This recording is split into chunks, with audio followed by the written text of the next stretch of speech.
Can we start?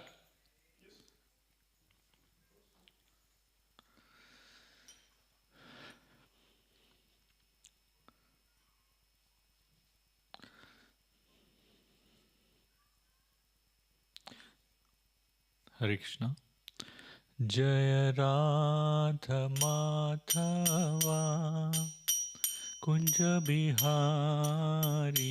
Jaya Radha Madhava Kunja Bihari Jaya Radha Madhava Kunja Bihari Jaya Radha Madhava Kunja Bihari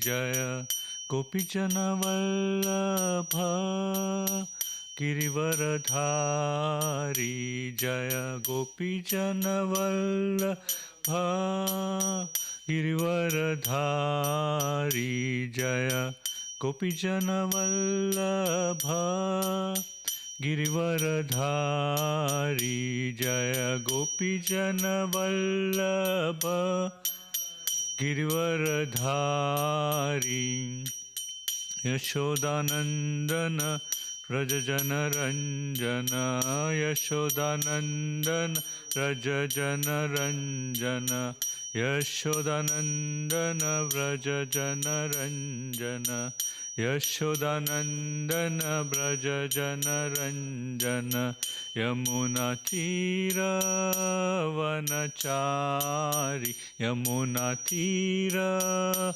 Vanachari Yamuna Tira Vanachari Yamuna Tira Vanachari Jaya Radha Madhava Kunja Bihari Jaya Radha Madhava Kunja Bihari Jaya Radha Madhava Kunja Bihari Jaya Radha Madhava Kunja Bihari Hare Krishna Hare Krishna Krishna Krishna Hare Hare Hare Rama Hare Rama Rama Rama Hare Hare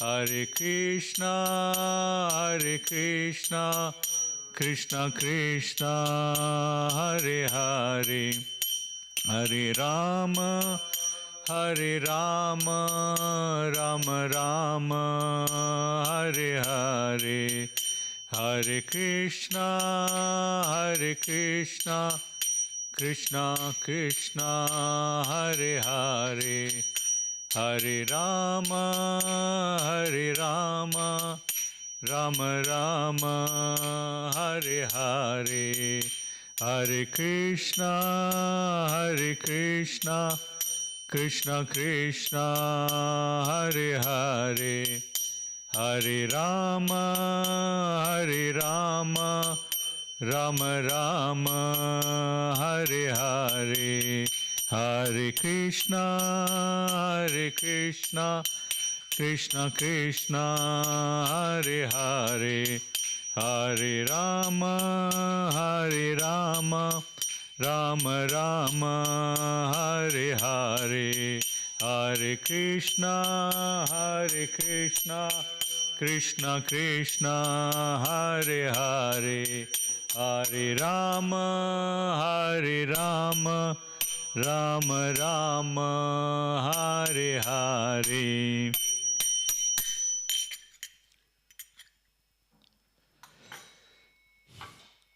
Om Namo Bhagavate Vasudevaya Om Namo Bhagavate Vasudevaya Om Namo Bhagavate Vasudevaya Om Namo Bhagavate Vasudevaya Om Namo Bhagavate Vasudevaya Om Namo Bhagavate Vasudevaya Hare Krishna. So today we will be reading from Bhagavad Gita chapter 8 text 8, which is basically this whole chapter is about attaining the Supreme. So what is the way to attain the Supreme? This particular verse is similar to the earlier verse, 8.7, where Krishna tells Arjuna to fight and remembering him. So it's just an extension of that. So we will basically do that. So Abhyasa Yoga Yuktena Chetasa Nanya Gamina Paramam Purusham Divyam Yati Parthanun Nuchintayan Abhyasa Yoga Yuktena Chetasa Nanya Gamina Paramam Purusham Divyam Yati Parthanun Nuchintayan Abhyasa Yoga Yuktena Chetasananya Gamina Paramam Purusham Divyam Yati Parthanu Chintayan Abhyasa Yoga Yuktena Chetasananya Gamina Paramam Purusham Divyam Yati Parthanu Chintayan. Prabhuji, can you chant? Yeah.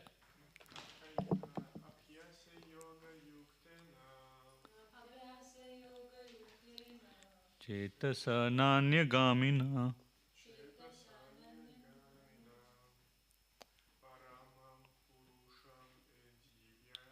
Paramam Purusham Divyam Yati Parthanu Chintayan. Anybody from your side, ladies? Abhyasa Yoga Yuktena Chetasananya Gamina Paramam Purusham Divyam Yati Parthanu Chintayan. Abhyasa Yoga, in the practice of meditation. Yuktena, being engaged in meditation. Chetasa, by the mind and intelligence. Na anya gamina, without their being deviated. Paramam, the Supreme. Purusham, personality of Godhead.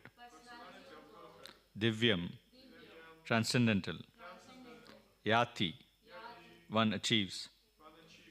Partha, O son of Pritha. Anuchintayan, constantly thinking of. Translation and purport by His Divine Grace A.C. Bhaktivedanta Swami Srila Prabhupada. Prabhupada ki jai. He who meditates on me as the Supreme Personality of Godhead, his mind constantly engaged in remembering me, undeviated from the path, he, O Partha, is sure to reach me. Purport. In this verse, Lord Krishna stresses the importance of remembering him. One's memory of Krishna is revived by chanting the Mahamantra Hare Krishna. By this practice of chanting and hearing the sound vibration of the Supreme Lord, one's ear, tongue and mind are engaged. This mystic meditation is very easy to practice and it helps one attain the Supreme Lord. Purusham means enjoyer. Although living entities belong to the marginal energy of the Supreme Lord, they are in material contamination. They think themselves enjoyers, but they are not the Supreme Enjoyer.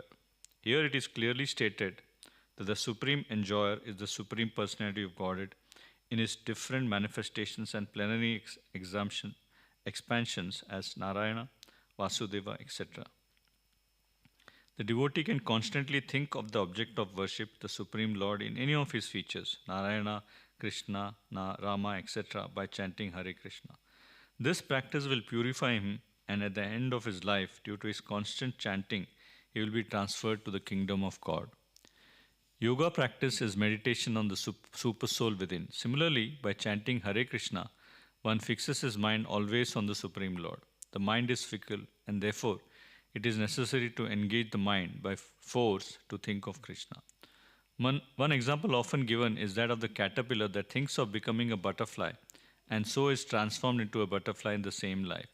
Similarly, if we constantly think of Krishna, it is certain that at the end of our lives we shall have the same bodily constitution as Krishna. Om Jnanatimirandasya Jnanajana Shalakya Chakshurunmilitam Yena Tasmai Shri Gurave Nama Shri Chaitanya Manobishtam Stapitam Yena Bhutale Swayam Rupa Kadamayam Dadati Swapadantikam Vandeham Shri Guru Shri Yuta Patakamalam Shri Gurum Vaishnavamsha Shri Rupam Shagrajatam Sagana Raghunatham Vitam Tam Sajivam Sadvaitam Savadutam Parijana Saitam Krishna Chaitanya Devam Shri Radha Krishna Pada Sagana Lalita Shri Vishakam Vitamsha He Krishna Karuna Sindhu Deena Bandhu Jagatpate Gopesha Gopika Kanta Radha Kanta Namostute Tapta Kanchana Gaurangi Radhe Vrindavaneshwari Vrishabhanu Sute Devi Pranamami Hari Priye Vancha Kalpacharubhyascha Kripa Sindhubhayavacha Patita Nam Pavanebhyo Vaishnavebhyo Namo Namaha Jai Shri Krishna Chaitanya Prabhu Nityananda Shri Advaita Gadadhar Shri Vasadi Gaura Bhakta Vrinda Hare Krishna Krishna Krishna Hare Hare Hare Ram, Ram Ram, Hare. So, Hare Krishna once more. Thank you for coming today and taking some time to attend this lecture on Bhagavad Gita. As I mentioned to you earlier too, the whole chapter 8, if you look at the Bhagavad Gita, is how to, Krishna talks about how to attain him in this particular set of verses that we will be talking about. And this particular verse is subsequent to what was spoken, I think, yesterday, 8.7, where Krishna tells Arjuna that to fight thinking about him. And here also, if you see, what he mentioned is how can he, what you need to do. Again he reiterates, he says, Abhyasa yoga yuktena chetasa nanya gamina Paramam Purusham Divyam Yati Parthanu Chintayan. He who meditates on me as the Supreme Personality of Godhead, his mind constantly engaged in remembering me, undeviated from that path, he, O Partha, is sure to reach me. Obviously, people from India, they always know what the meaning of Abhyasa, For us, we are taught from childhood, Abhyasa means to study. But here, of course, Abhyasa means to practice. So, any yoga, there are different forms of yoga. We know Buddhi Yoga, Bhakti Yoga, we have heard of Jnana Yoga. And here again, Krishna talks about Abhyasa Yoga. That means nothing but practice is what you need to do. Yoga is nothing but to connect to the Supreme. It's a way of connecting. You have Ashtanga Yoga, that is the eightfold method by which you try to reach Krishna, which is one of them, of course, is known to everybody as general yoga, where you practice meditation, pranayam, various postures. That is just one part of the eightfold, practice of yoga. In this particular process of Abhyasa Yoga, Krishna is telling that the only way that finally that, who will come back to me, which is what he wants, is by practice. So you generally need to practice thinking about Krishna. And this is not something which comes automatically. Anything that you need to do, suppose you have to keep on thinking of Krishna, or at any point in time that Krishna should come to your mind always, for that you have to keep on practicing chanting. And chanting is the method that has been prescribed, of course, for Kali Yuga, the Hare Krishna Maha Mantra. And that's why we recommend that keep on chanting every day. And by the earlier you start chanting, your mind then gets tuned to accepting this, and your mind is completely always, whenever you are not thinking or whenever your mind is idle, it automatically will think of the Hare Krishna Maha Mantra. So that is the Abhyasa Yoga, or this particular shloka is focusing on. And I was just listening to one of the lectures by Chandramouli Swami Maharaj, where he told a story. There are a couple of stories that he told which I found pretty relevant or interesting. One was, I don't know if you have, in childhood, if you have heard of this Aladdin and his magic lamp, So something like that, there was a king who found a lamp, and out of that suddenly a genie came out. And he told that to the king that you have to give me some tasks. If you don't do that, I'll kill you. So the king thought so easy. So he said, why don't you go and clean the whole kingdom and come back? Immediately in a jiffy, he went and came back and said that I finished that. Now tell me what to do next. Okay, then he said, why don't you count the number of people in this town and come back to me? So again he, came back, immediately gave him the count and said, these are the number of people that are there in your town. So the king was bewildered. He said, what more can I give him now? He's coming back. Jai Shri Narsingh Bhagwan ki jai. So he's coming back quickly with all the tasks. So then I told him, why don't you chant this Hare Krishna Maha Mantra till I tell you to stop? So he told him to chant Hare Krishna, Krishna Krishna, Hare Hare, Hare Ram, Ram Ram, Hare Hare. Now, the genie had no choice but to keep on chanting this Maha Mantra. So there was no way that he needs to stop. So actually, this was in a way a kind of example which tells you that if you leave your mind idle whenever, it will always tend to fly from one place to the other. So Arjuna himself, when Krishna tells him to control his mind, he said, it is like the wind, very, very difficult to control. So how do I control my mind? That is one of the most important aspects of your life. That if you leave your mind to be idle and then get engaged in your normal day-to-day activities, your mind cannot remain idle. And therefore, it's imperative that you keep on chanting and not let your mind go idle. And the more you chant, the more you practice, automatically what will happen is your mind starts getting tuned to, whenever it is idle, to chant the Hare Krishna Maha Mantra. Whether you sleep, wake up, whenever you find time, inevitably you will end up, given an opportunity, watch some material activities are the one which distract you. 9 out of 10 times, if you chant and have a mobile phone in front of you, it is inevitable that you'll get distracted towards the mobile phone to look at the mundane activities. Whereas what is most important is that can you focus your mind day in and day out and practice in such a way that at the time of, death, if you can think of Krishna, then you will finally reach Krishna. So this also, if you see, he mentions, these are the 2 shlokas that is mentioned earlier. So, he's saying, Antakale chamameva smaran muktva kalevaram ya prayati samad bhavam yati nasti astra samsaya. And whoever at the end of his life quits his body remembering me, alone at once attain my nature. Of this there is no doubt. So this particular verse sounds very simple, saying that, and whoever at the end of his life quits his body remembering me alone at once attains my nature. Is it something that you can think of that, that you are traveling somewhere, and some plane crash happens or whatever, suddenly you are struck by lightning. Are you thinking of Krishna? You aren't. So you could be in a hospital where you are not even conscious about what's going on in your mind. But if you are day in and day out practicing or only chanting the Hare Krishna Maha Mantra whenever you get an opportunity, so there is a high likelihood of you thinking about Krishna when something like that happens. We are not thinking so far ahead about death and other things. Obviously, a lot of people are pretty young here. But it's a fact of life that you don't know what happens. And therefore, Krishna is telling that, okay, whatever happens, that's up to him. The more you come closer and closer to Krishna, more and more you practice towards this, it is possible that Krishna may grant his mercy and ensure that you think about Krishna at the time of death. Similarly, there is one more shloka he says, Yam Yam Vapi Smaran Bhavam Tyayati ante kalevaram tam tam eva iti kaunteya sada tad bhava bhavitaha.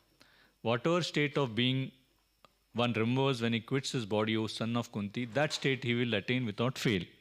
And there is also one more example in the Srimad-Bhagavatam. Canto 5, when you look at the life of King Bharat, I don't know if you have, read this in the Srimad-Bhagavatam. King Bharat was one of the emperors who ruled the world.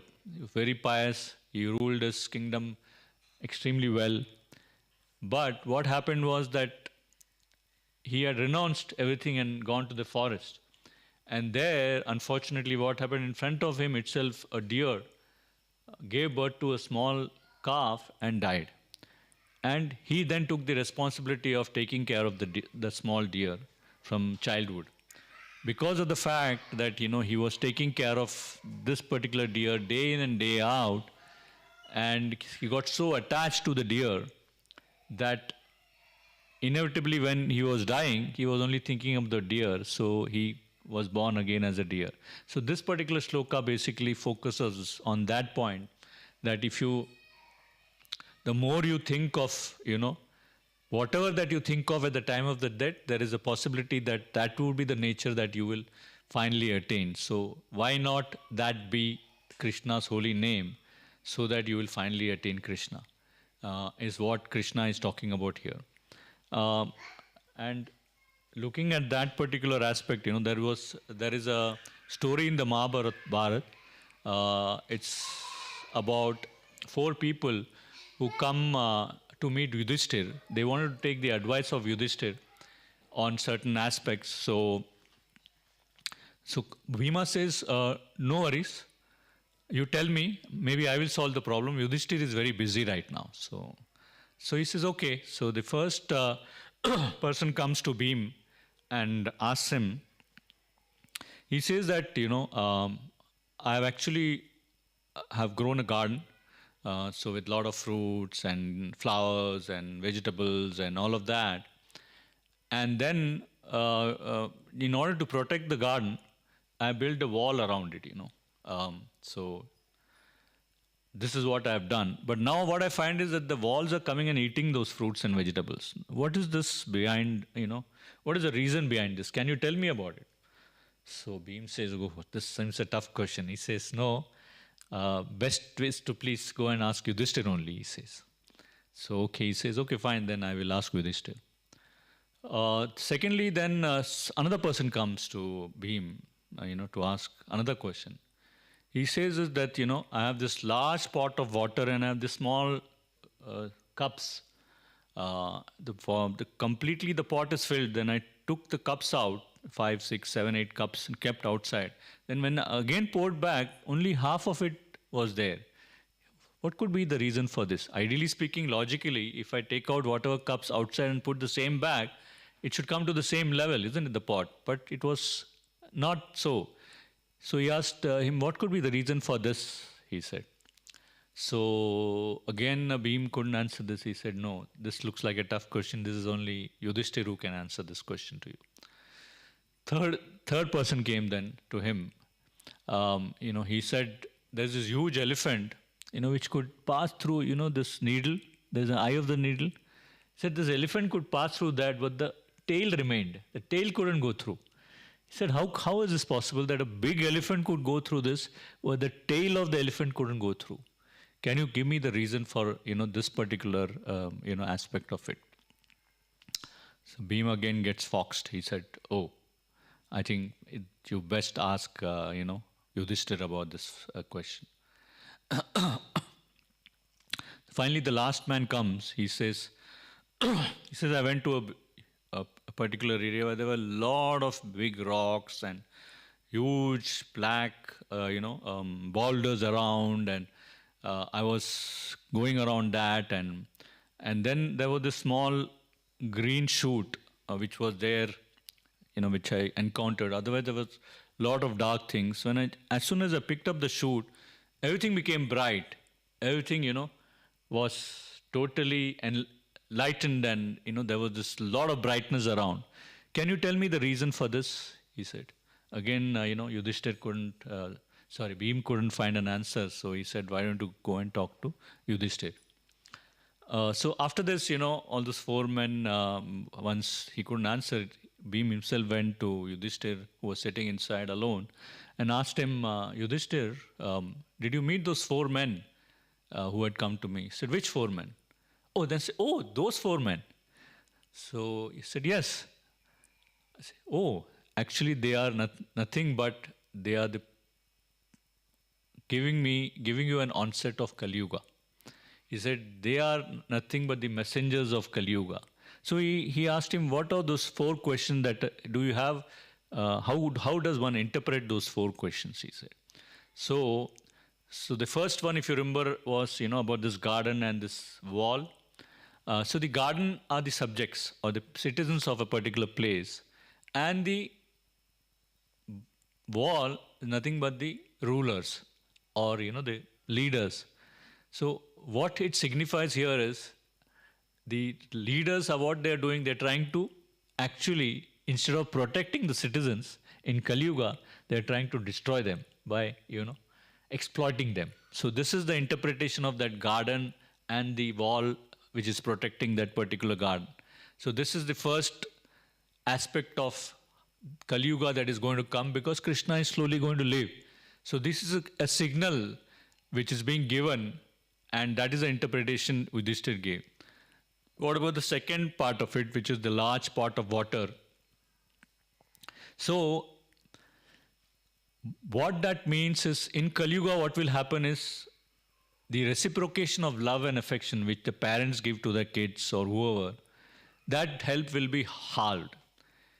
Generosity and gratitude will diminish. So this, which was there before Kali Yuga, where there was so much of love, affection, generosity and gratitude, in today's Kali Yuga, this will become half. So even if you give so much of love and affection to your kids, you see day in and day out what is happening. The reciprocity from the kids, the gratitude, that will be, it's getting lesser and lesser. You see so many, of late I found, these stories which you obviously get today on Shorts and Instagram and all that, about how parents are left, in spite of they having so much of wealth, they didn't have enough.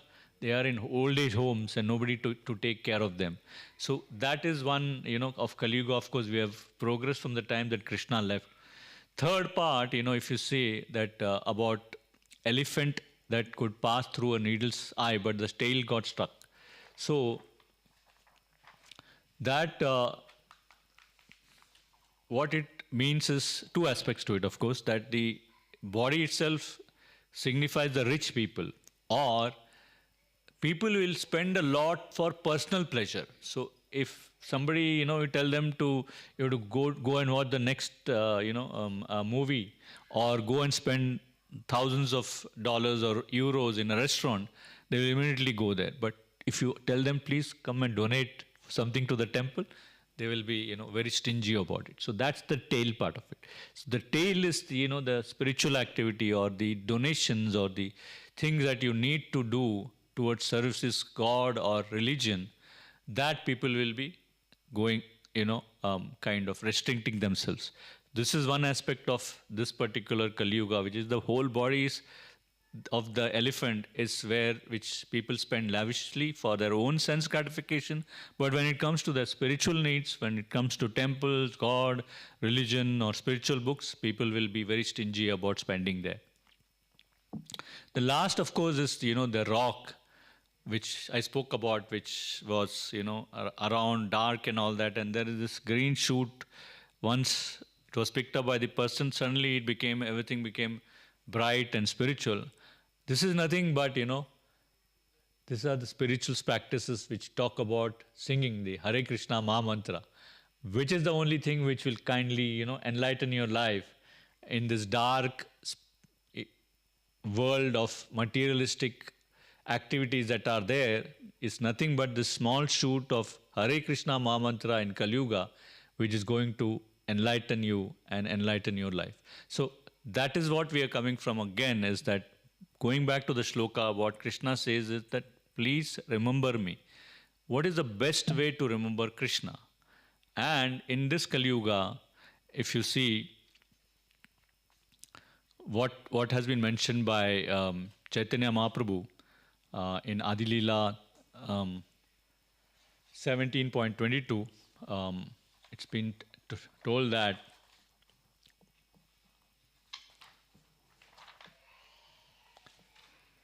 Kali Kale Nama Rupe Krishna Avatara Nama Haite Haya Sarva Jagat Nistara. So in this age of Kali, the holy name of the Lord, the Hare Krishna Mahamantra is the incarnation of Lord Krishna.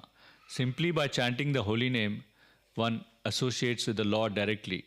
Anyone who does this is certainly delivered. This is what Chaitanya Mahaprabhu also says. And this particular verse everybody knows. Hare Nama, Hare Nama, Hare Nama eva kevalam, kalau nasti, eva naste, eva gatir, anyatha. So chanting the holy name of Hari, chanting the holy name of Hari, chanting the holy name of Hari is the only way in the age of Kali. There is no other way to achieve spiritual liberation. So finally, if you keep on going round and round, what is important to note is that only by chanting, which is the most simplest way in this Kali Yuga to get connect to Krishna, you have to keep doing that again and again and again. And that's the sadhana which we are talking about. But how do you get to getting attracted to this holy name? That's also, one of the questions. Why do you may find it very interesting or easy to maybe listen to a rock song by, what is his name? Was, one of those big rock stars. No, I mean, recently, he was also there in India and he was there in the US where some couple got caught. Coldplay, yeah, sorry. I had gone to London last week and somebody had sung that. So people, will go and go to great lengths to listen to Coldplay songs. So because they are attracted to that, automatically attracted to that. But maybe if Coldplay sings the Hare Krishna Mahamantra, people may listen to it like George Harrison did. So this is what we call as taste, What is nothing but taste is how do I get attracted to this Hare Krishna Mahamantra, which will make me go and chant this holy name more and more. And if you look at Prabhupada himself, if you look at the Gaudiya philosophy or the Gaudiya practice, people used to chant 64 rounds of the Hare Krishna Mahamantra every day. But then, first place where Prabhupada came to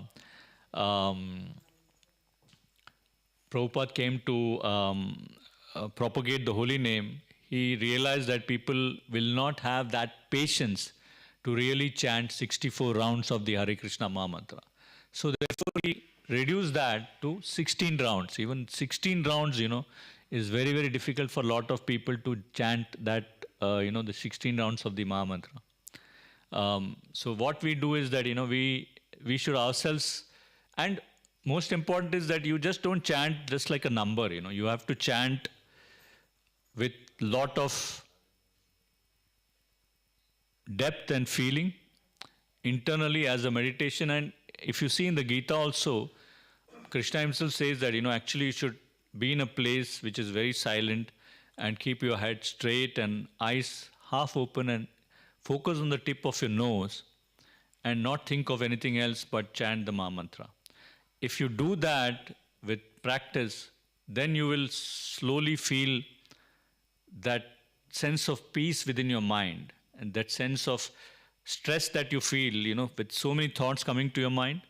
And when you chant this and when the vibrations of those sound keep on entering your ears and actually goes deep into your heart, then you will feel the kick, you say, when people take those, whatever drugs that they take, they talk about this kick. You will get that kick when you actually start chanting the Hare Krishna Mahamantra and do that more and more. And even in my own journey of chanting, I have had various phases wherein, I've slowly increased, trying to see if I can increase chanting the number of rounds. And it was this year when in Janmashtami, when I'd gone to London, to the manor there, I had this opportunity to sit in front of the Lord. There was darshan going on. So at 12 o'clock afternoon I entered and I got a place to sit there. Maharaj was also, Radhana Swami Maharaj, our guru was also there.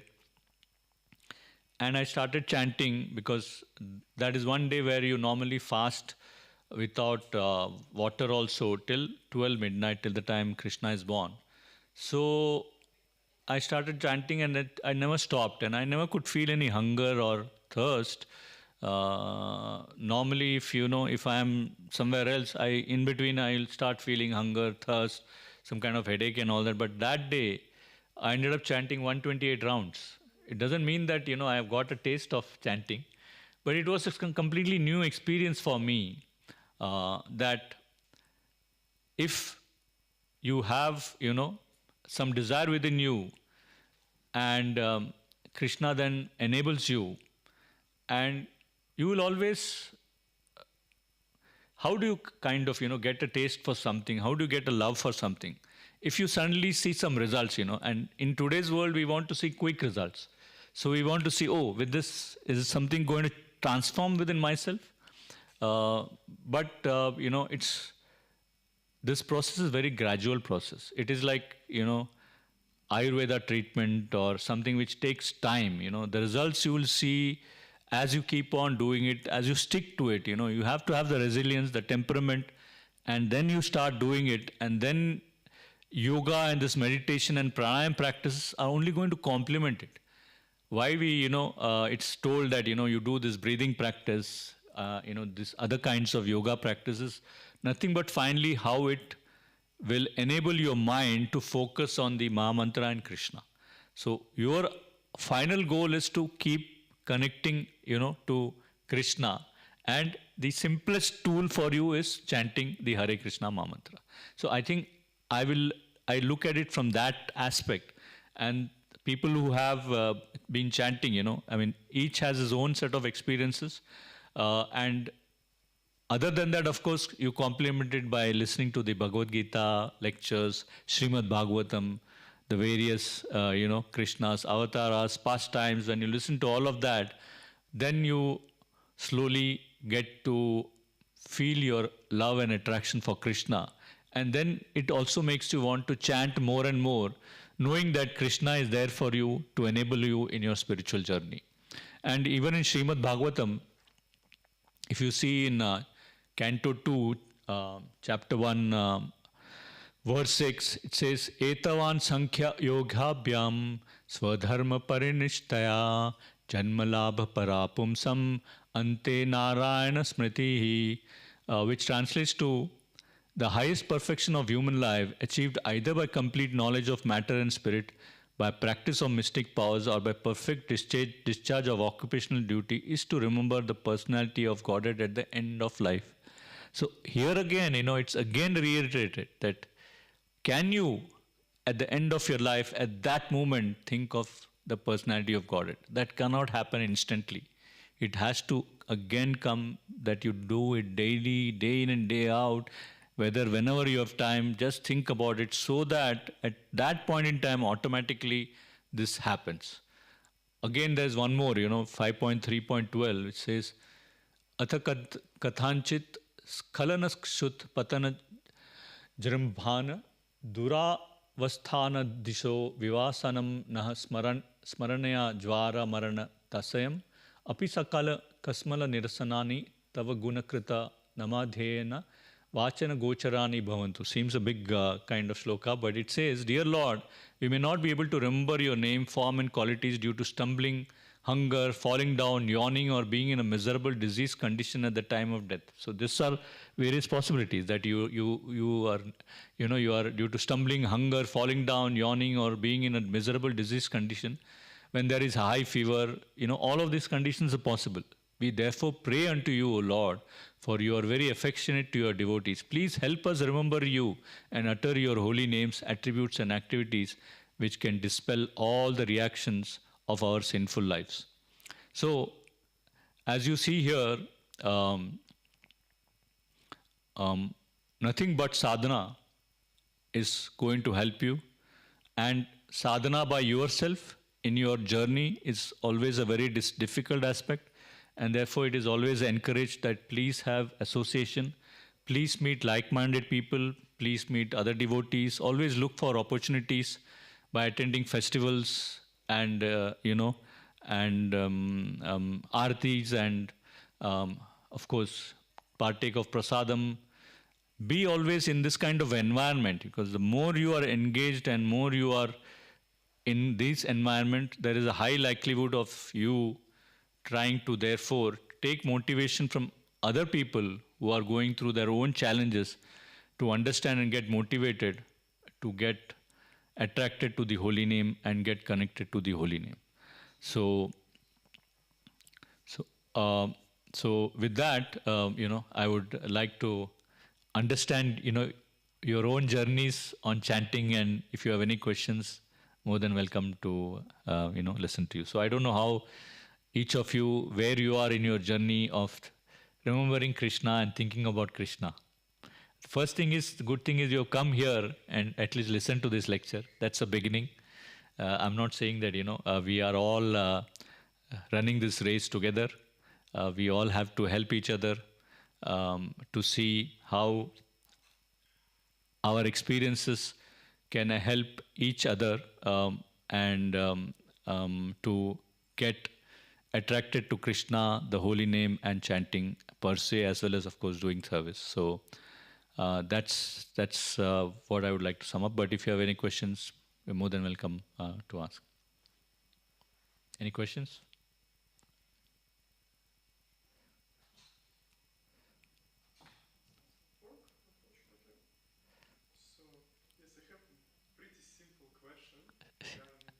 The simplest questions are most difficult to answer. Yes, so the question, how to make the chanting more stable? Because sometimes, someday I wake up and I can chant very good, like today, for example, I chanted pretty stern, but I understand that tomorrow or the next day maybe I will fall asleep during japa and I will have sabji in the head, and I really don't understand on what it's depends. So I wanted to ask you if you have some suggestion how we can make it maybe more stable. See, actually the question that you have is relevant to me also. It's not that every day I can chant the way I would want to chant. But I look at it if I look at it from a different perspective, I say that suppose you chanted one day and you had an excellent feeling the whole day, that motivation makes you chant again the next day. So that is the way I look at it. So next day then you know that it was not so good. There is a particular level I can reach, which was really good. And that day when you chanted, it was really out of the world. So you know that there is a state that you can reach. It's like, somebody is taking drugs, for example. He reaches a particular level. So he knows, oh, it's so good, so I'll take it again. Similarly, chanting is like that. It should be like a drug addiction for you. Once you do it once, so you know what is your level that you can reach. So next day when you chant and you felt sleepy, you know that, no, this is not what I wanted. You understand what I'm trying to say? So maybe there, suppose you chanted, you have a count for 16 rounds today. So which you reached on that particular day. You woke up on Brahma Muhurtam, situation was excellent, your mind was free, and you really reached a state of ecstasy and you felt good throughout the whole day. So you know that chanting has its benefits. But the next day when you went, then because of whatever reason, inattention, something happened, you're not well, you didn't reach that state. So instead of 16 rounds of not so good, would you want to again chant more that day to see whether you reach that state? Is the way I would look at it. Rather than, is there any magic way of doing it? No, there is no magic way. That's what I'm saying. You have to develop that taste. So once you have done it once, and if you like it so much, and you know that you have not reached the stage, you're trying to then achieve that daily. And when you do physical yoga, pranayam, all those kinds of different ways are nothing but is to ensure that your mind is fresh when you chant. You are able to focus more when you chant. So these are the things that you need to do. But otherwise, if you ask me, there is no magic wand to do it. It's just that you know that you have done it well. You find it very good. So that motivates you to do again and again, day in and day out. That is the goal, I should think so. You motivate me to do it for you. Okay, a short second question. Will it become better with the time, with experience? See, it's again what what I would like to say here is that maybe I cannot put a one-to-one thing, but it is like suppose you are going to a gym, to build up your muscle, building muscle building, or increasing your stamina. You know that the more you do, you see the difference in your stamina. Stamina is something which you can only develop by practice day in and day out. The more you do, the more stamina you have. That is also the same with chanting. The more you do, the more experiences you have, the more dedication and focus you have, you will see that, it'll get better and better and better. And then you will come to a stage of ecstasy like Chaitanya Mahaprabhu or all those devotees where the hairs will go up on end and you will not even realize it. That is the benchmark. But the more you do, that's why this is Abhyasa Yoga. Practice, practice, practice, practice, and you will reach to that stage. Krishna will enable you here. Hare Krishna. Yeah. Hare Krishna Prabhu, please accept my humble obeisances. So you talked about like-minded devotee association, I guess. So our chanting gets affected by devotee association also, or if we have like-minded devotee association, then our chanting can improve. Is it so? Or what do you mean by like-minded association? So I would say that, suppose you are following, a particular process, and then you find somebody also who is following the same process. So that would be called as like-minded. You both are following the same process, and you get, therefore, when you are with that person, you will be inspired by that person or you will inspire that person. Whereas if you, for example, you are somebody who is into Krishna consciousness, doing chanting and all, but you have a friend who is into films and not at all believing all of this. So either you are such a strong personality that you will influence the other person your way, or that person is a strong person who will influence you to get away from chanting. That is what I meant by, association, the like-minded or whatever. So each personality is different. Like there is somebody who are so inspiring that, once somebody comes in association with them, they will automatically follow them. Whereas that's why you see there are so many people, like there are some who will follow our gurus, but there are some who will follow a Sadguru or Ravi Shankar or whoever, what suits them. It's not that we feel they are, but those people get inspired by them. So if you kind of associated with them, then you probably may ignore chanting, So going more into deep, my question was, is it like mood of service also matters for improving your chanting? Well, see, chanting is anyway, why final goal is chanting, correct? Which is love for the holy name, which is love for Krishna. Now, to come to that point, these are the other complementary things that you do. That means reading Srimad-Bhagavatam, Bhagavad Gita, doing service, being in front of the Lord. So the more you do that, you are increasing your attraction towards Krishna. So these are steps to finally get attracted to Krishna, the love for Krishna. And the end goal is to get connected to Krishna. And when you are not in front of the deity, when you are not doing service, Hare Krishna Maha Mantra is the way. Okay, so all of those other things also matter. Whatever that you do within the service that you like. And for example, I don't have not taken so much of darshan of the Lord, but then I got an opportunity now to do Pujari Seva, where I am actually have a one-to-one relationship with. He has given me this opportunity to again see how I can increase my love and affection towards him. So you see, there are various small things that you need to do to get connected to Krishna, and this is one of them. So there is always opportunity to learn from other devotees. Yes. Doesn't matter which mood of service. Absolutely. It's just like-minded means they should be also devotees, basically, right? What you said. Like it should not be completely opposite, like you are associating with non-devotee, No, see, why this is important is that, see, you must be seeing as you grow older in life that whenever suppose you meet some new person, you will always have, how do you kind of increase your conversation with that person? There should be some topic which you can both talk about, isn't it? You may talk about Krishna, whereas that person may talk about the next movie on Netflix. So you will not get connected, So that is why I'm saying that if you have similar kind of things, then you have topics of discussion where you can talk longer with that person because both are following the same process. Thank you so much, Prabhuji. Hare Krishna. Krishna. Thank you so much. Thank you. Hare Krishna.